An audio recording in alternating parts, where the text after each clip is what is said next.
Bom dia, boa tarde, boa noite, boa madrugada. Não sei onde você está assistindo a gente ou quando você está assistindo, né?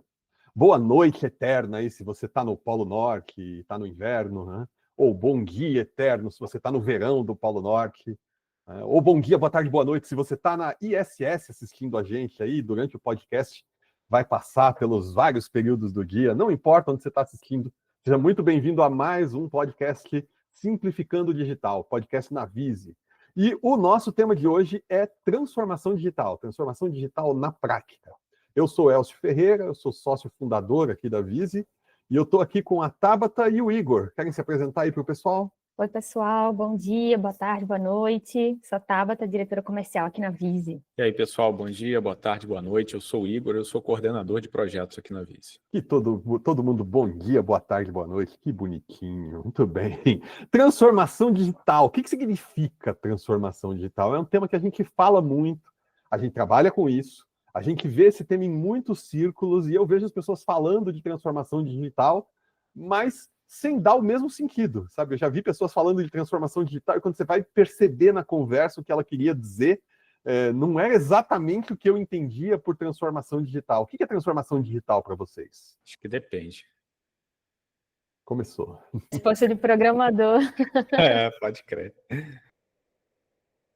Mas eu ia comentar que, assim, para mim, né, eu acho que essa definição, não sei se ela tem... Acho que ela depende muito de empresa para empresa, não sei se ela tem um certo ou um errado.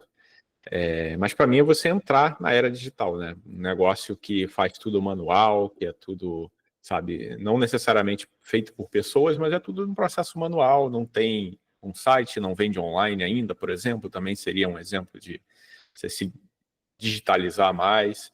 Então acho que vai depender muito da empresa, né? O que é uma transformação digital para aquela empresa, para aquele segmento, etc. Para mim, a transformação digital é você... Eu acho que muita gente pensa a transformação digital como simplesmente adotar ferramentas, né? Transformar processos que antes eram manuais, como você começar a digitalizar. Mas eu acho que envolve... você usar a tecnologia para repensar o negócio como um todo, né? Então, você precisa ter aí, nesse processo, uma transformação de cultura, né? Você pensar numa cultura de inovação, você precisa pensar em melhorar a experiência, tanto dos colaboradores quanto dos seus clientes, né? Então, não é só a gente informatizar, né, o que já existe, informatizar a documentação que está no papel, sabe? Esse tipo de coisa. Você repensar realmente no negócio. Uhum. Falando assim, o Igor falou que é vir para a era digital, né? E aí eu concordo com tudo que vocês disseram. Eu acho que tem um primeiro passo básico ali, que é simplesmente usar as ferramentas digitais. Porque para eu informatizar os meus processos, para eu transformar a minha empresa, primeiro eu preciso sair do manual, sabe? Sair do papel, sair da planilha, né? Por que tantas empresas estão falando de transformação digital, mas ainda tem tanto processo manual, planilha, e-mail? Eu acho que o digital ele é relativamente novo, né? Falando assim, do ponto de vista de internet, né? E não só a internet, mas tudo que a gente consegue fazer hoje com programação, automação no geral, né? Então, eu acho que esse pensamento ele ainda é muito retido para algumas pessoas que entendem mais profundamente isso. Então, a galera de programação, de tecnologia, né? Então, às vezes, para um gestor que ele é mais antigo, digamos, né? Ele tem anos ali de experiência, mas ele não tem essa experiência com esse digital que é mais novo. Então, acho que fica até difícil dele imaginar o que é possível, né? O que dá para ele fazer, o que ele consegue trazer de melhoria para o processo, para a empresa dele. Né? Uhum. Tem um fenômeno que eu tenho visto acontecer bastante aqui. Chega gente procurando a gente, eu encontro nas reuniões, gente que está falando, preciso digitalizar a minha operação. Então, você vai ver o que eles estão fazendo, ele está falando, não, eu queria ver se a IA consegue ajudar. A inteligência artificial vai resolver isso aqui. Aí vou lá ver o que ele está fazendo. Ele tem um funcionário que passa 2 dias todo mês pegando dados de vários sistemas, colocando numa planilha e gerando um relatório. Aí eu olho e penso, puxa, mas a tecnologia para fazer isso, ela já existe há 50 anos. Não precisa de IA para isso aqui, né? Por que a IA vai resolver se você não resolveu até agora? Por que isso acontece, né? Então, para você ver, com coisas que já existem há anos, a gente tem essa dificuldade, né? A mesma coisa é o Power BI, por exemplo. Todo mundo acha que, não, vou digitalizar, vou criar aqui uns relatórios em Power BI, uns dashboards e pronto, minha empresa é digital agora, né? E aí você vai ver os dashboards que ele já tinha espalhado pelos sistemas, ele já tinha acesso àquela informação, não tem nada de inovação ali, ele não está coletando informação nova, não está fazendo nada de dados em si, ele está simplesmente mostrando gráficos bonitinhos, né? Então, eu acho que tem muito disso ainda. E tecnologia é uma coisa difícil, né? Porque está mudando direto. Então, para quem não é de tecnologia, é muito difícil você saber o que dá para fazer agora. Isso aí, da noite para o dia surgiu um monte de IA aí que você consegue fazer um monte de coisa mirabolante com elas, né? Então, como é que alguém de gestão vai se encaixar nesse mundo? Acho que é um pouco difícil, né? Sem ajuda, né?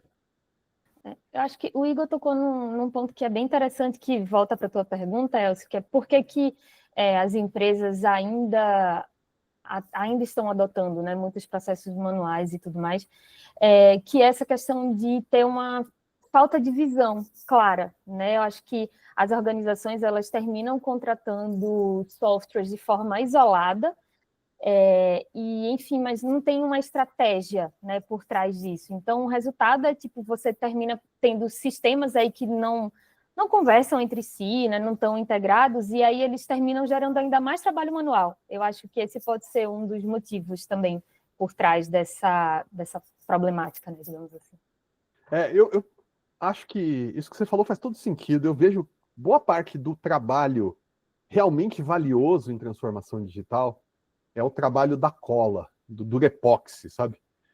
Eu tenho várias ferramentas que eu comprei aqui, e como é que eu conecto elas? Como é que eu faço elas funcionarem juntas, né? Ferramenta pronta para pedaços da operação tem ferramentas muito boas, sabe? Não faz o menor sentido você querer desenvolver do zero um CRM hoje, sabe? Desenvolver um e cada RP, vez mais desenvolver um acessíveis, e-commerce. né? Não só existem, mas elas estão cada vez mais acessíveis também. Sim.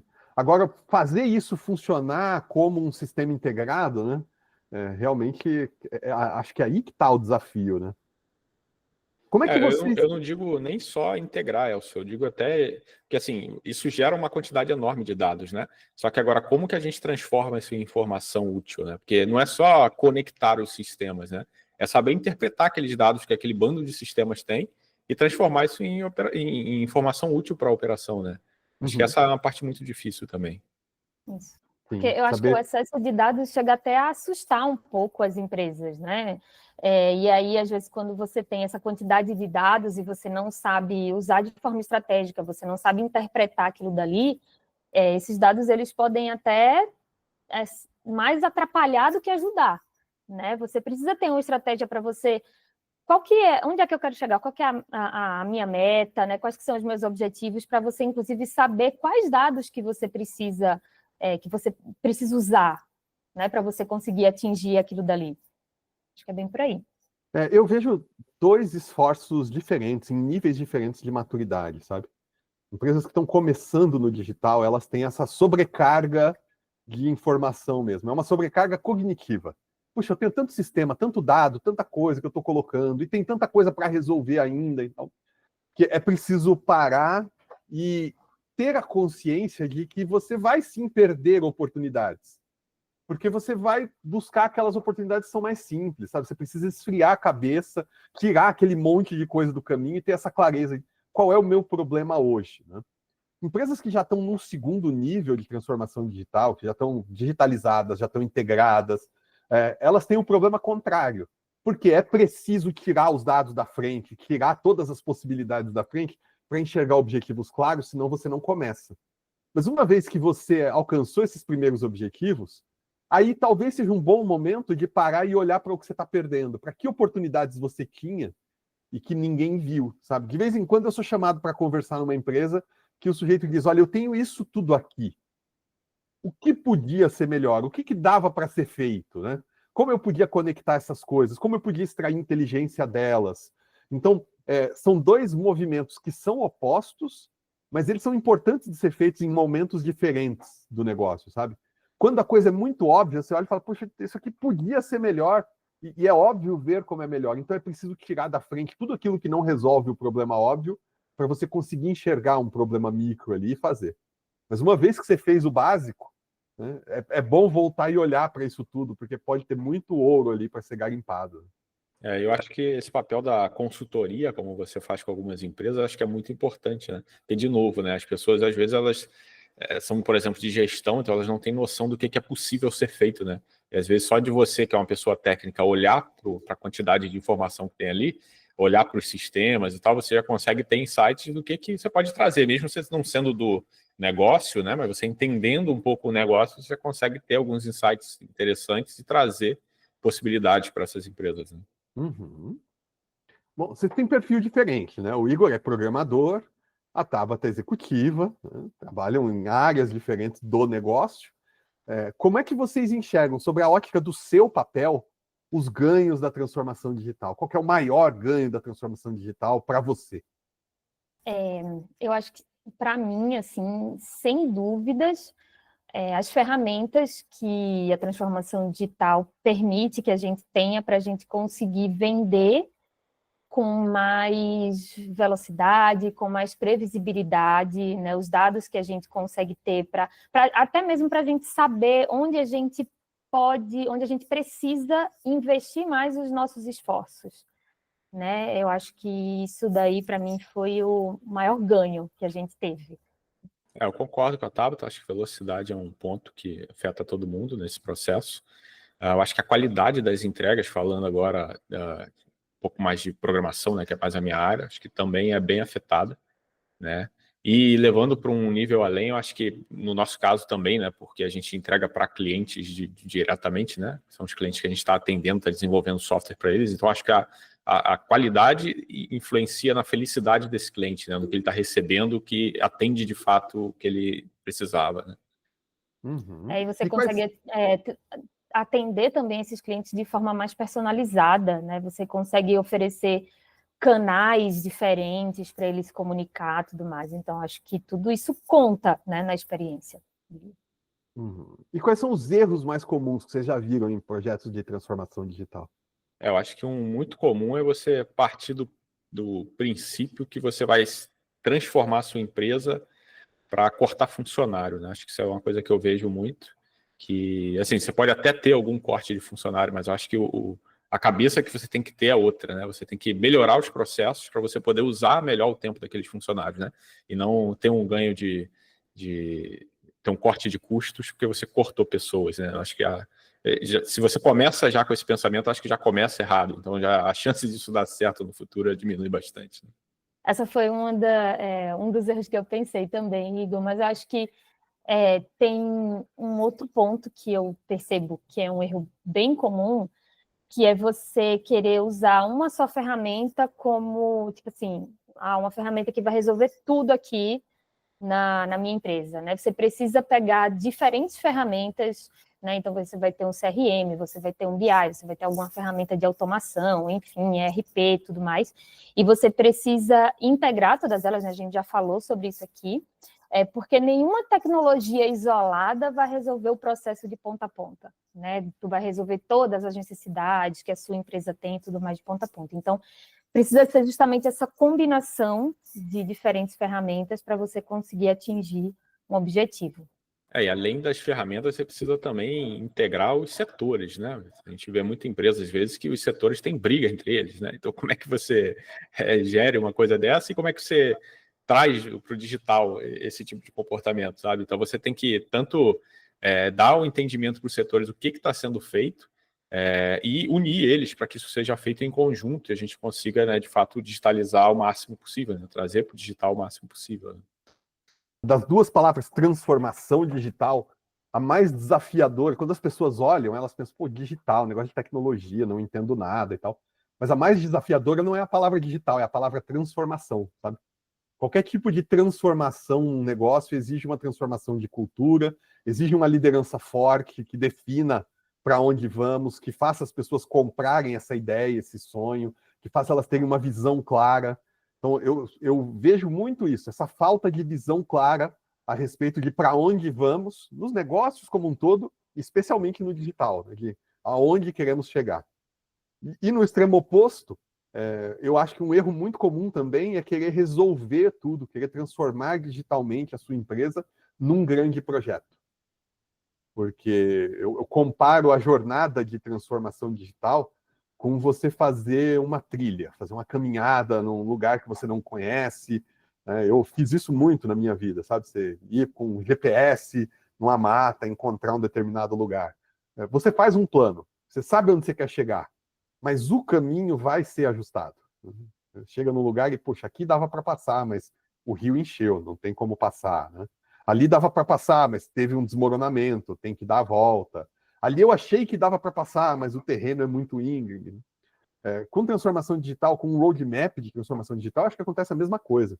Você tem um sonho, você sabe onde quer chegar, você faz as pessoas se apaixonarem por esse sonho, mas o ambiente de negócios é dinâmico. A gente está falando de pessoas, de cultura, a gente está falando de mercado, de concorrência, de para onde o mercado está indo, e está falando de digital, de tecnologia que vai surgindo, que vai modificando no caminho.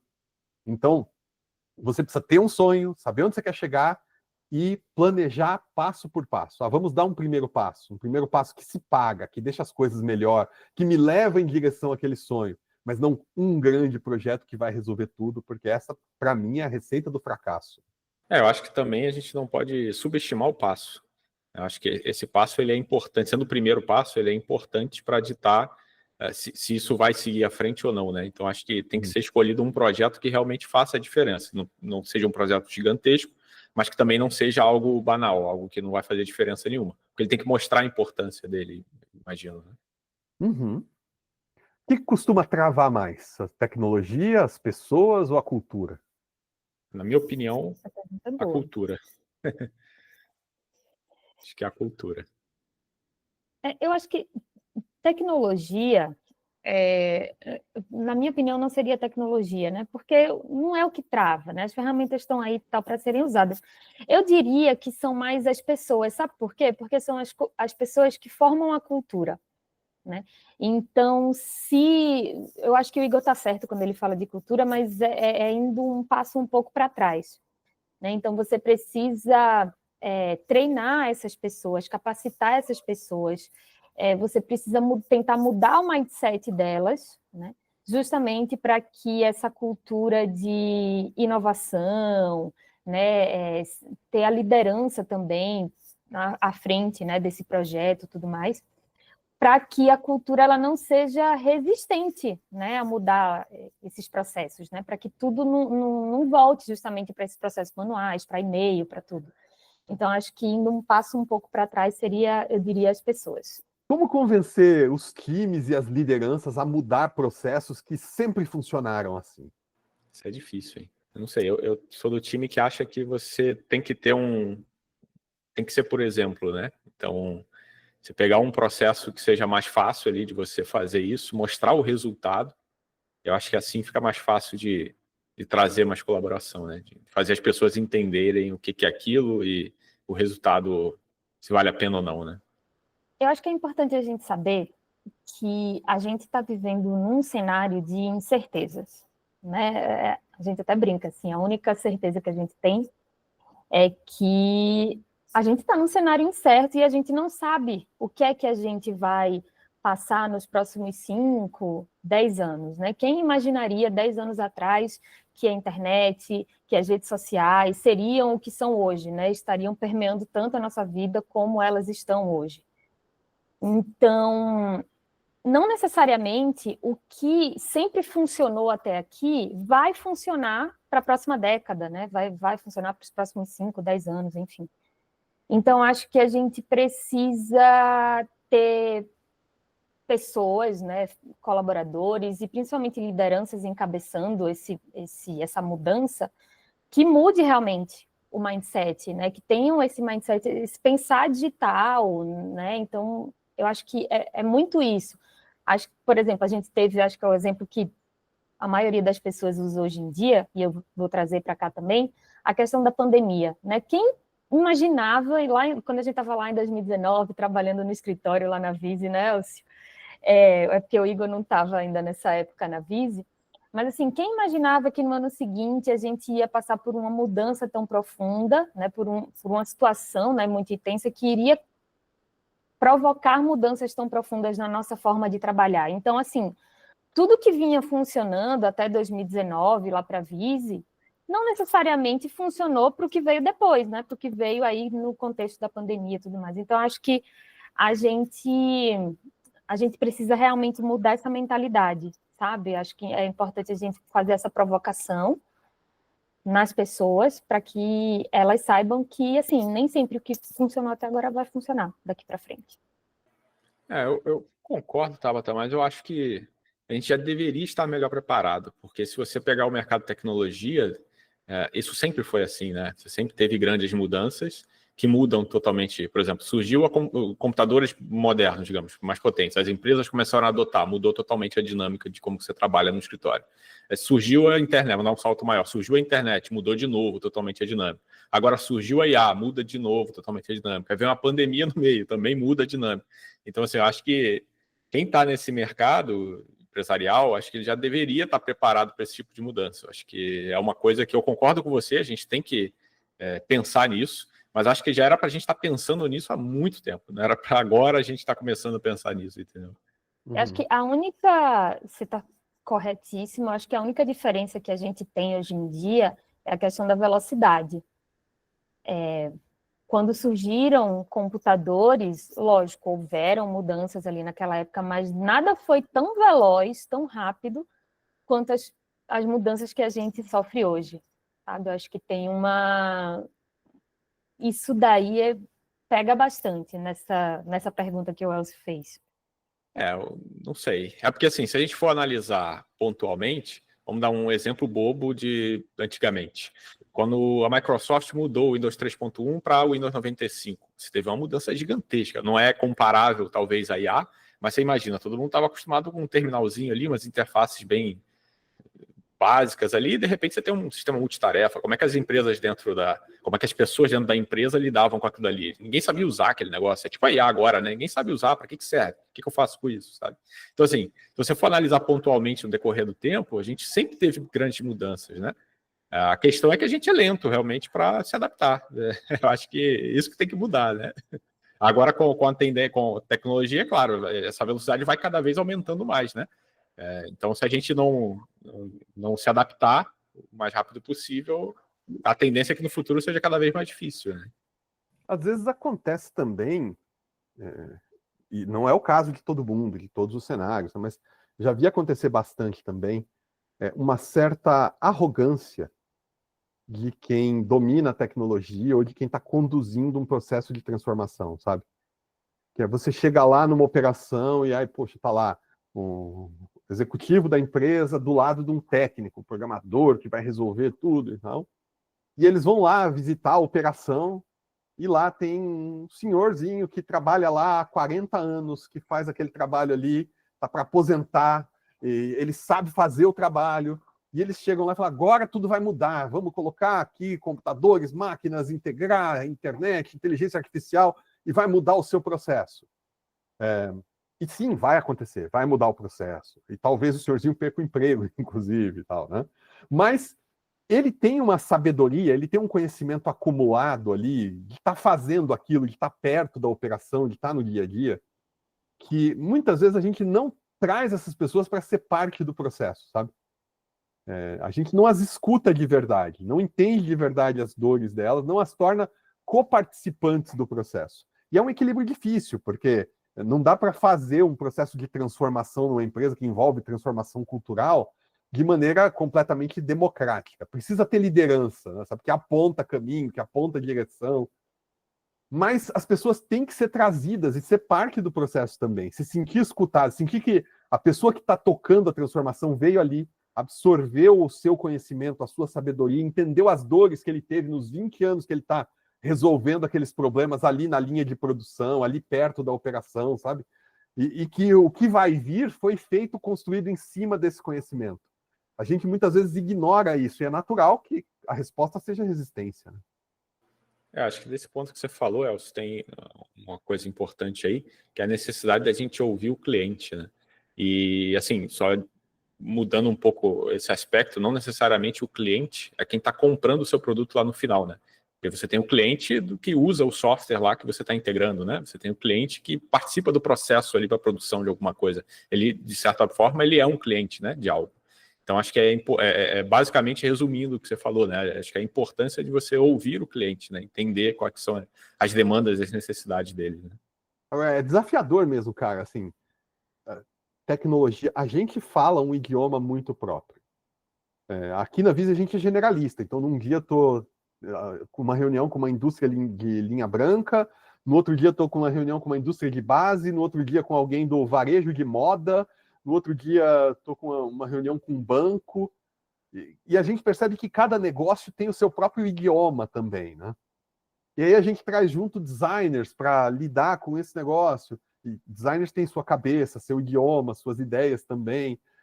Como é que a gente faz para UX, tecnologia, negócios, esse pessoal se alinhar, ter uma visão integrada, conseguir trabalhar junto? No meu ponto de vista, eu acho que você tem que ter alguém de frente para esse grupo, que entenda esses diversos idiomas e que sirva como um farol ali para guiar essa conversa, sabe? Para traduzir os termos técnicos, né? Acho que essa seria a melhor maneira.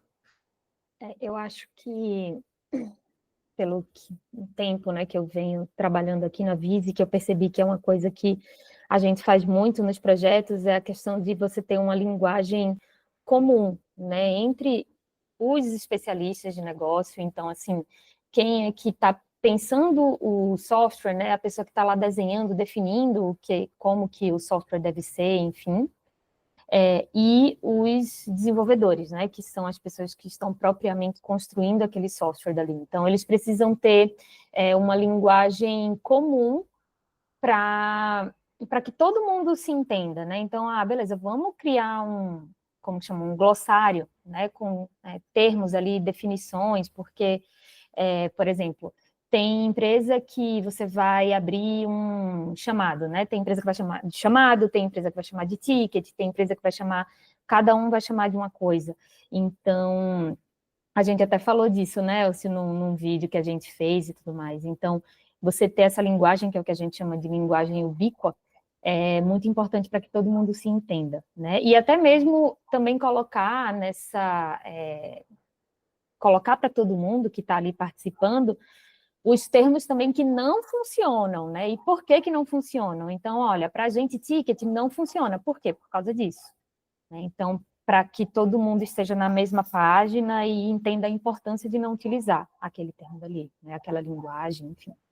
Eu concordo com a Tabata, mas para mim, assim, no meu ponto de vista, essa comunicação ela vai um pouco além de só um glossário, porque você tem diferentes setores ali, diferentes mentes trabalhando juntas, né? Então, você tem alguém que é de negócio, por exemplo, você tem alguém de tecnologia, né? Num exemplo simples. Então, por exemplo, o cara de negócio, às vezes, ele vai querer que algo seja feito, mas ele não tem mínima noção de como que aquilo é feito, qual o trabalho que dá para aquilo ser feito. Então, assim, alinhar a linguagem, no sentido puro das palavras, eu acho que é interessante e isso vai ajudar muito. Mas você precisa ter um nível maior de tradução ali entre esses setores, porque você precisa fazer esse cara de negócios entender o trabalho que dá para fazer aquilo, se é possível ou não, e você precisa fazer com que a pessoa de tecnologia entenda também essa pessoa de negócio, qual que é a real necessidade, né? Porque senão você pode acabar desenvolvendo algo que não era o que a pessoa queria, né? Então, acho que é um pouco mais profundo no meu ponto de vista, né? Infelizmente no mercado não é, mas linguagem ubíqua devia ser o básico, devia ser, não devia ser, puxa, é um ideal que eu quero alcançar, devia ser de onde eu parto, né? De onde eu começo. Você que está ouvindo a gente aí, que compra projetos de tecnologia, ou que conduz projetos de tecnologia e tem que lidar com técnicos, o idioma usado no projeto deve ser o idioma do negócio, tá? Não o da tecnologia. Você não pode participar de reuniões em que você não entende nada. Não é culpa sua se você não está entendendo nada. A culpa é dos técnicos. A linguagem usada tem que ser a do negócio. As coisas têm que ter o nome que o negócio dá. Só que, de fato, isso devia ser o básico, é de onde a gente parte. Isso não é o objetivo, o grande objetivo. E aí, partindo disso, é realmente difícil, é realmente desafiador, sabe? Eu me lembro de uma anedota que o sujeito fala assim: puxa, eu gostaria que você fizesse um software para mim que abre o meu banco de imagens e recorta as imagens em quadrados. Aí o programador diz, claro, isso aí leva 5 minutos. Legal. E aí eu queria que você... Isso foi antes da IA, tá? Eu queria agora que você classificasse as imagens, separasse numa pasta aquelas que contêm um pássaro. Ah, legal, isso leva 5 anos. E a gente tem desafios em tecnologia que realmente são difíceis de traduzir. O Igor tem razão, sabe? Às vezes é preciso dizer para alguém de negócio que, olha, isso aí que você... Agora com a IA, você faz esse negócio de classificar o que é pássaro em 5 minutos, porque alguém já gastou os tais 5 anos, né? Ela já está treinada para isso. E você vai pagar por isso ali e tal, né? Às vezes é difícil fazer isso mesmo. É difícil chegar para alguém de negócio e explicar o desafio técnico. Tá? Mas voltando para a base, a linguagem no final tem que ser de negócio. Se você que é um executivo, que contrata projeto de tecnologia, não está entendendo alguma coisa numa reunião, a culpa não é sua. E falando sobre comunicação também, né? Como é que a gente transforma os feedbacks dos usuários em melhoria contínua? Como é que a gente faz isso ao invés de ficar só apagando incêndio? Boa. Eu acho que o primeiro passo é filtrar e priorizar, né? Porque nem sempre vai ser, na maioria das vezes, inclusive, não vai dar para resolver tudo. Então, você precisa decidir o que é mais importante, quais que são os feedbacks que você está recebendo que vão ter mais impacto, né, no seu produto, né? Qual que vai ser o impacto dessa melhoria, né, para os usuários, enfim. E aí, você precisa pensar também qual que é o esforço para você conseguir implementar, né, essa melhoria. Acho que tem isso também.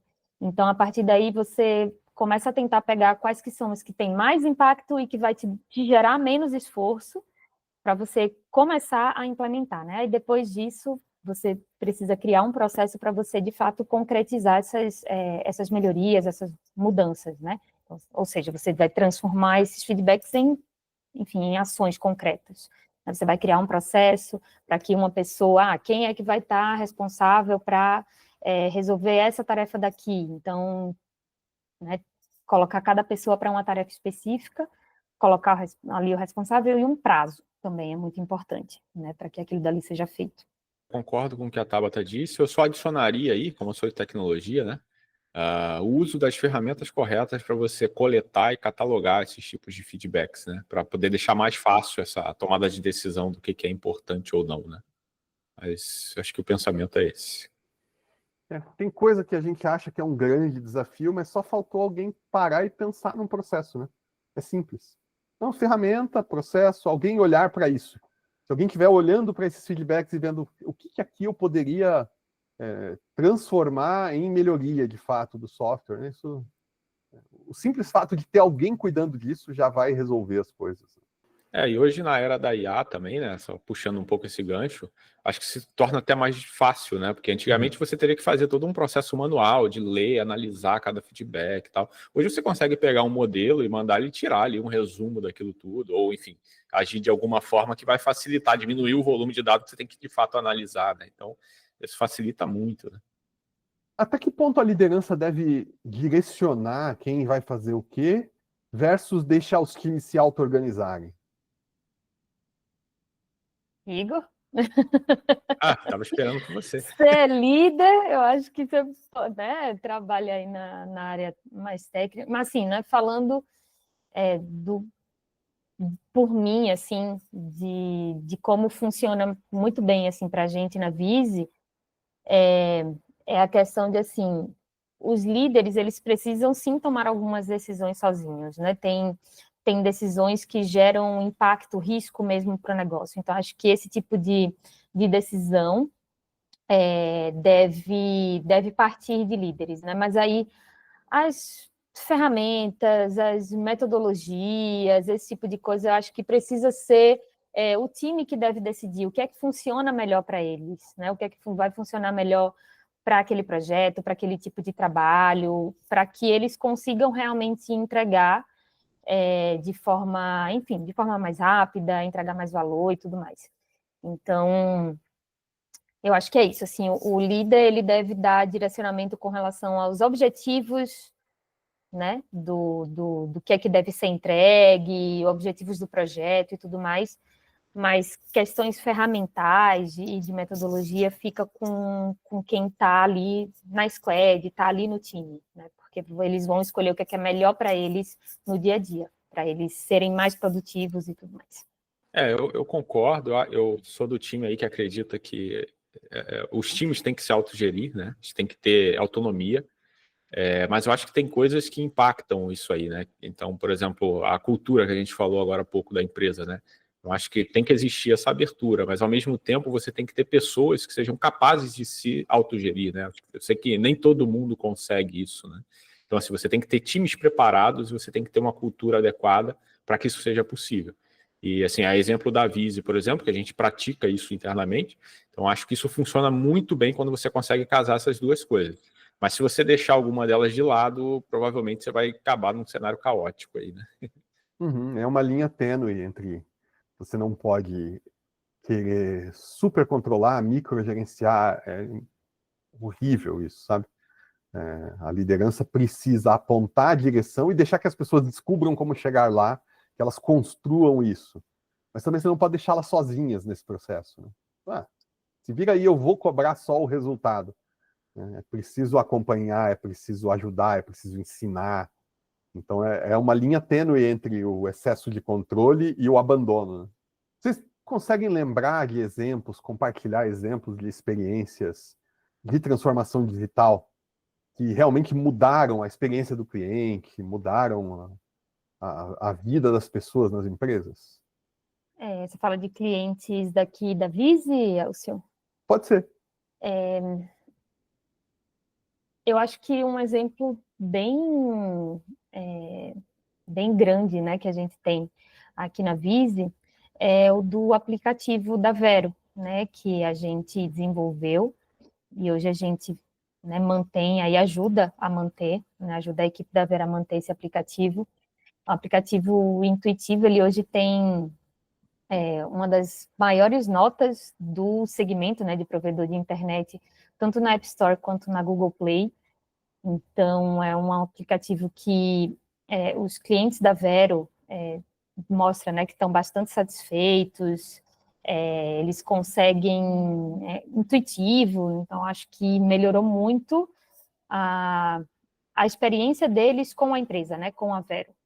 Então, eles conseguem puxar os diversos tipos de informação lá, conseguem até fazer ativação de modem remotamente. Então, assim, acho que é um bom exemplo de coisas que a gente ajudou a desenvolver, né, para clientes aqui.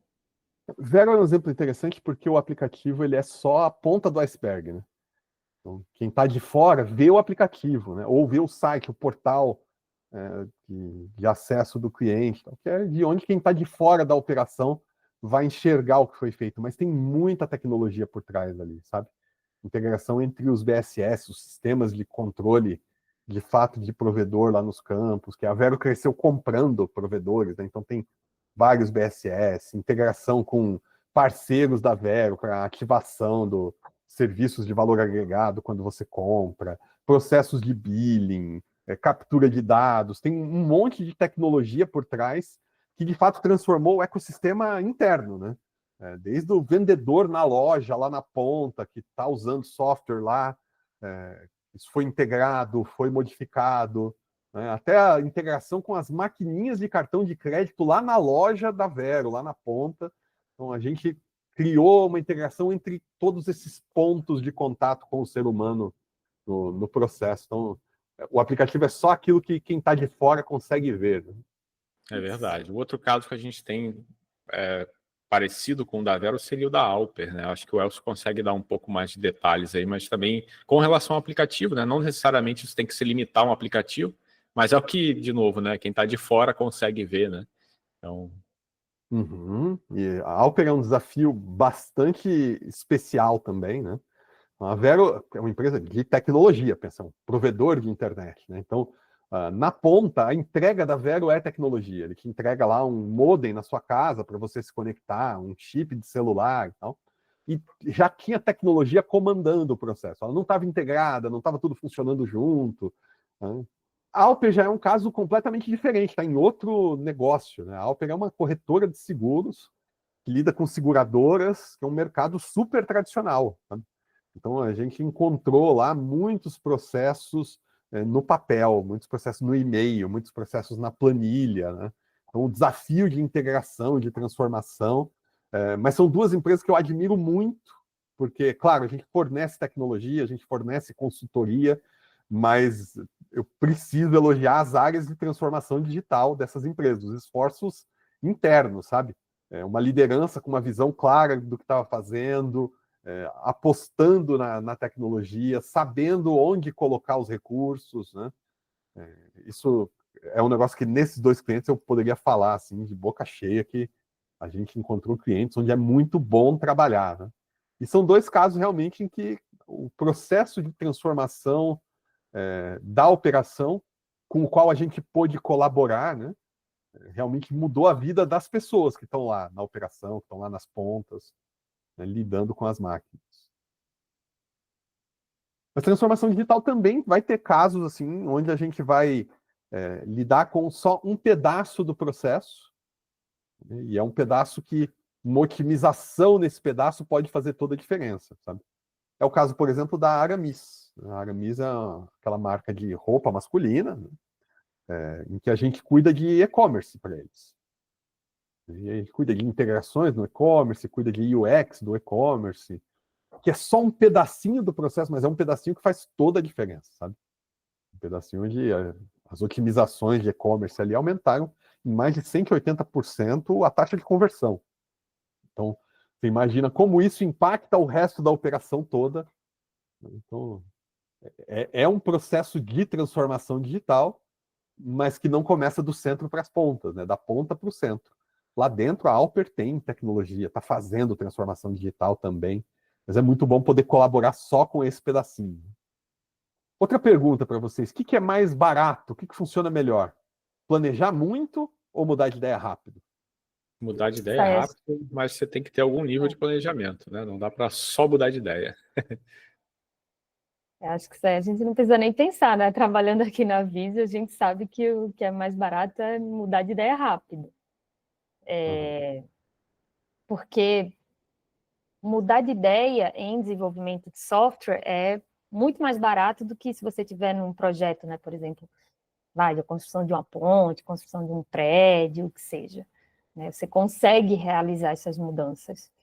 Eu acho que é muito melhor você desenvolver rápido, colocar para os usuários testarem, né? Você verificar se a ideia que você teve ela tem aderência, né? Então, mas se for preciso, você troca um botão, você troca uma funcionalidade, ou muda um fluxo, né? De repente você estava pensando num fluxo de uma forma, você muda ele, enfim, do que você ficar perdendo muito tempo, né? Fazendo 1000 planejamentos e tudo mais, para daí quando você consegue colocar esse software no ar e não é exatamente aquilo dali que o cliente estava precisando, você não pensou muito bem naquele problema, né? Então acho que é melhor desenvolver rápido, testar e ver se tem aderência. E aí, se não tiver aderência, você muda. Uhum. E o que vocês enxergam como a próxima fronteira da transformação digital? Para quem já está mais maduro, está pensando em futuro? Boa pergunta. Essa eu não sei.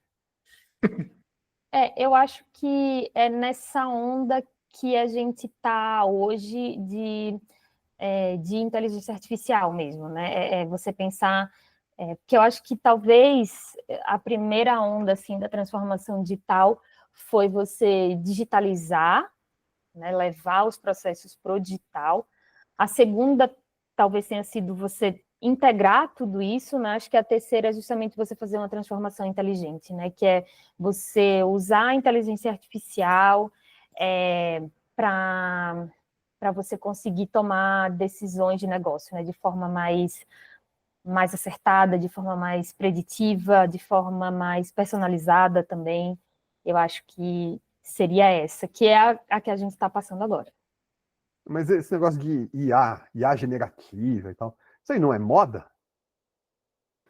Então, eu ia comentar que essa questão de inteligência artificial, como termos gerais, né, ela já existe há muito tempo. A moda agora é a generativa, né?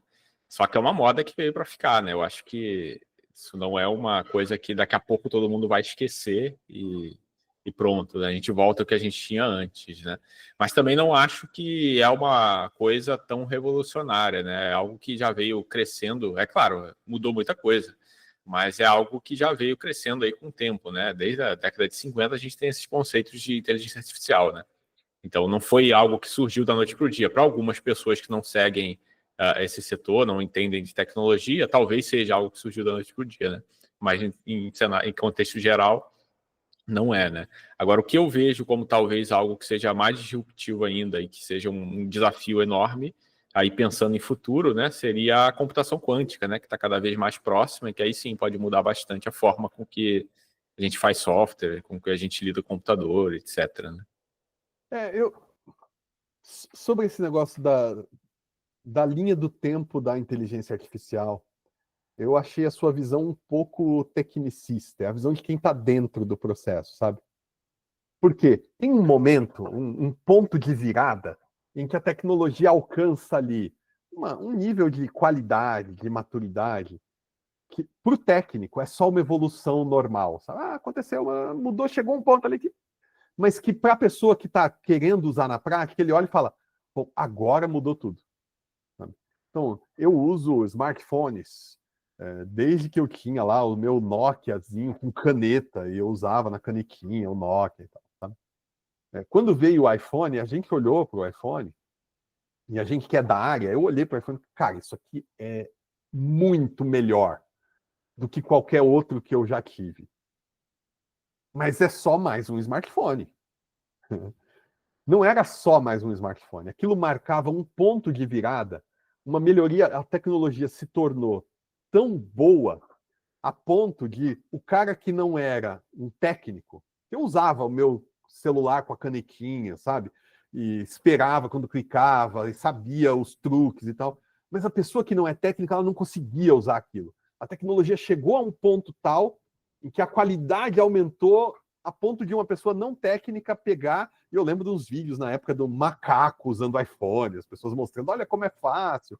Lembro de vídeos de bebês usando iPhone e tudo mais, sabe? Com a IA generativa, acho que aconteceu isso, sabe? A gente chegou num ponto tal em que ela se tornou realmente útil para a pessoa lá na ponta, que não é tech savvy, não sabia operacionalizar um modelo estatístico, e ela consegue usar a IA agora, sabe? Então, olhando tecnicamente, ela é só uma evolução de tudo que a gente vinha fazendo mesmo, não é assustador.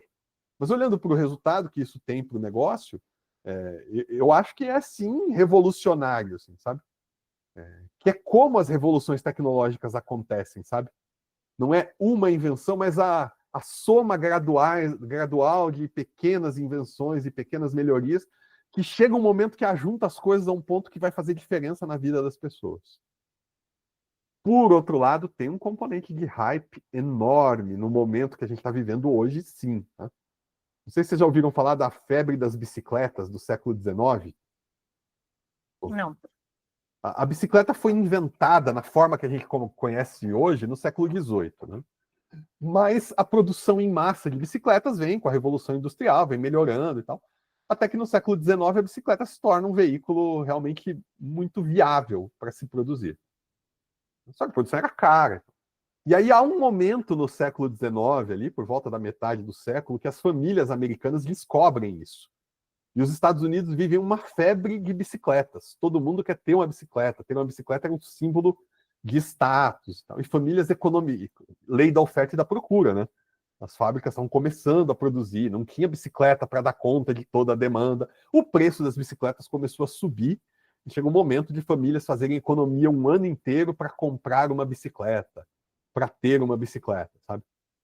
Então estava todo mundo atrás da novidade. Puxa, a bicicleta vai me dar liberdade para ir aonde eu quero e tudo mais e tal.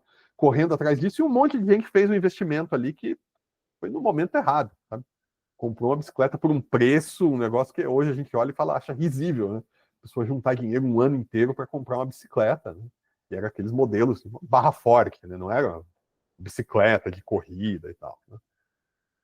Mas quando você olha para isso, você olha assim, depois a febre das bicicletas passou. Mas as bicicletas não deixaram de existir, elas continuam sendo uma realidade. As bicicletas realmente revolucionaram o transporte, né? Depois veio o carro, né? Depois vieram outros modais de transporte, veio o ônibus e vieram os trens. Mas as bicicletas realmente foram uma revolução de transporte e ainda são um meio de transporte muito usado até hoje para um monte de coisas, né? Então eu acho que o momento que a gente está vivendo é um momento assim. As pessoas estão vendo, puxa, IA generativa, isso aqui vai mudar tudo, eu preciso estar dentro disso, estão fazendo investimentos, estão... Estou vendo muito investimento em curso, gente. Aí eu gosto de assistir cursos, de assistir aulas, para ver o que o mercado está falando. Cursos, aulas, coisas do meu mercado, sabe? Que coisas que eu sei, mas eu quero ver o que as pessoas estão aprendendo. E eu estou vendo as pessoas comprarem os cursos que são assim... Puxa, gente que está surfando o hype mesmo. Está vendendo, puxa, as pessoas querem aprender IA, eu vou ensinar aqui o básico de IA, coisa que eu sento com você e te ensino em 10 minutos aquilo ali. Mas a pessoa gasta um dinheiro num curso para ouvir aquele negócio e tal. Então, esse hype vai passar. Mas a IA generativa não vai passar. A mudança que ela traz é realmente estrutural em muita coisa do que a gente faz. Sabe? Eu concordo. Parando agora para pensar no que você falou, Elcio, eu concordo. E eu acho que tem mais um ponto aí que a gente tem que observar, acho que foge um pouco ao nosso escopo aqui, mas é importante, que é a diferença disso, né? Porque você citou o exemplo lá do iPhone, né? Que foi uma revolução e tudo mais, e concordo totalmente com você. Você citou a questão das bicicletas, que também foi uma mudança muito grande. Só que a IA, eu acho que ela traz um perigo maior, né? Porque ela te dá muita liberdade de fazer uma série de coisas. Então, por exemplo, você pode pegar um modelo generativo e usar ele como se fosse um médico, e usar para fazer uma consulta médica com você e te dizer o que é que você tem. Agora, você não tem certeza nenhuma se aquilo dali está certo ou errado, você pode acabar se dando muito mal, né? Ou você pode criar todo um negócio em volta daquilo que não está certo, sabe? Não deveria funcionar, ou não funciona na maioria das vezes. Só que para você, por exemplo, a gente vê muitos desenvolvedores hoje usando a IA para criar aplicações. E muitas das vezes ele nem lê o código que a IA gerou. Simplesmente a aplicação parece certa, ele coloca no ar. E pior que isso, você tem gente hoje que não é de desenvolvimento, não é de tecnologia, e está gerando aplicações. No primeiro momento, isso parece revolucionário, né? Porque você tem gente com ideias diferentes conseguindo gerar sistemas. Só que esses sistemas são extremamente falhos, de vários pontos de vista, né? Isso expõe dados de pessoas, expõe a gente a um nível totalmente diferente de inseguranças que a gente não teria, né? Natural, não é, Igor? Os primeiros carros não tinham seta nem cinto de segurança. As pessoas dirigiam aquele negócio. Né? Sim, mas você tinha menos carros nas vias, você tinha menos ruas que você podia correr com o carro, né? Eu acho que é um pouco diferente da proporção, né, do cenário que a gente tem hoje. Uhum, sim. A gente vai ter que aprender sobre isso. É muito novo, as pessoas estão sim cometendo erros. Acho que é tudo muito mágico, né? A gente acha que... A gente tem aquela ideia de que a gente vai encontrar uma bala de prata que resolve tudo, né? Acho que não é assim, né? Não dá para você que não tem noção nenhuma de sistema gerar lá e sentar aqui 10 minutos e gerar um sistema milagroso e começar a ganhar milhões por dia ali, com um negócio que você nem entende como é que funciona, né? Uma caixinha preta. Enfim, isso para outras áreas da mesma forma, né? Uhum. Nesse cenário, o que as empresas precisam fazer? O que elas têm que fazer hoje para não ficar para trás aí nos próximos 5 anos? Eu acho que pelo que eu entendi vocês falando aqui, não é corre para IA, vai fazer tudo com IA, né? Eu acho que são coisas que a gente até já falou aqui nesse episódio aqui, que é você usar dados como ativo estratégico, né? Então, você conseguir interpretar esses dados, aprender a coletar, integrar, né? E como aplicar, né, esses dados. Você ter cultura de adaptação, né? Então, não é só adotar a tecnologia, é você conseguir mudar o mindset das pessoas para criar essa cultura que abraça mudança, né? Inovação e tudo mais. E usar a tecnologia com propósito, né? Então, você investir nas ferramentas corretas. E, mais uma vez aqui, não é sobre adotar tudo, né? Então, vamos escolher quais que são as ferramentas que realmente trazem valor, para o negócio, né? Trazem valor para os nossos clientes, trazem valor para a operação. Né? Eu acho que não é uma coisa só, né? São várias estratégias que elas precisam adotar para elas não ficarem para trás. Eu indo um pouco mais para dentro no assunto, eu acho que tem muita empresa que ainda vê tecnologia como um custo e não como um investimento, sabe? Ainda tem aquela questão de, eu sou obrigado a ter um setor de tecnologia porque eu tenho computadores na minha empresa, sabe? Então, acho que esse mindset tem que mudar. Acho que tem muita empresa grande hoje que não tem o devido investimento em tecnologia, e aí isso torna extremamente difícil você ter uma digitalização, uma transformação digital, né? Que ela não enxerga a tecnologia como o potencial que ela poderia entregar, né? Uhum. E aí, importante porque a gente é suspeito para falar, né? A gente vive de vender tecnologia, mas dá para fazer isso de um jeito pé no chão, né? De um jeito provando ROI a cada passo. Nada é caro se dá ROI. Você investe e aquilo que dá mais retorno do que você investiu vale a pena, sabe? Mas acho que tem uma das coisas que a Tabata falou que eu acho que é bastante importante, que é investir nas pessoas, na cultura, sabe? A gente pensa em tecnologia, IA vai vir, vai tirar o emprego de todo mundo aqui. Então. E não vai tirar o emprego de todo mundo. Né? Mas vai tirar o emprego daquela pessoa que está fazendo trabalho de robô e que não se adaptar. Se é um trabalho que o robô pode fazer, o robô vai fazer, sabe? Então, por outro lado, a gente vai precisar de pessoas para liderar isso. A gente vai precisar de pessoas com alma, com imaginação, com capacidade de liderança, de gente para fazer aquilo que o robô não pode fazer. Então, de fato, assim, eu não faço previsões de tecnologia para 5 anos. Eu estou no mercado de tecnologia há tempo suficiente para saber que tem algumas tendências que eu poderia falar que eu tenho certeza que vão acontecer e tal, mas eu sei que as coisas vão nos surpreender. Então, no que você precisa investir? Em gente. As pessoas vão continuar lá. Né? E você precisa de gente que vai estar lá pronta para a mudança, que vai estar lá do seu lado, fazendo a empresa cumprir sua missão, fazendo o negócio acontecer. Quando o cenário mudar, vai se adaptar ao cenário, vai aprender, vai tomar boas decisões. Você precisa de liderança. Então, investir nas pessoas é o que eu aconselharia. Né?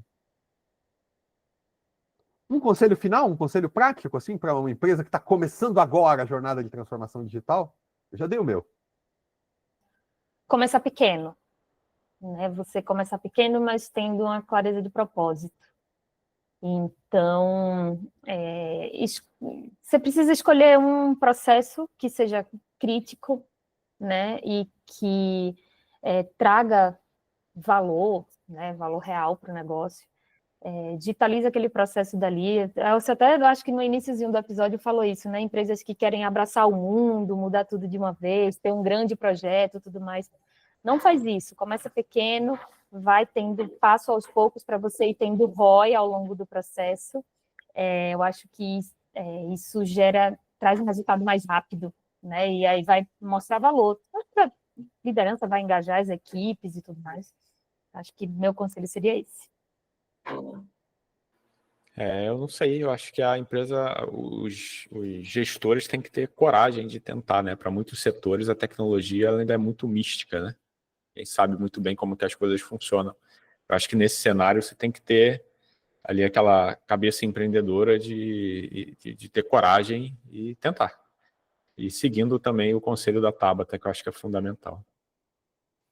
E chama a Vise. Né? A gente está aqui. Você precisa de ajuda com transformação digital para conversar, desenhar juntos um projeto, criar um roadmap, te ajudar a pensar pequeno e pensar grande ao mesmo tempo. A gente pode ajudar com isso tudo e pode te ajudar a construir, de fato, os seus projetos, a tornar os seus sonhos em digital realidade.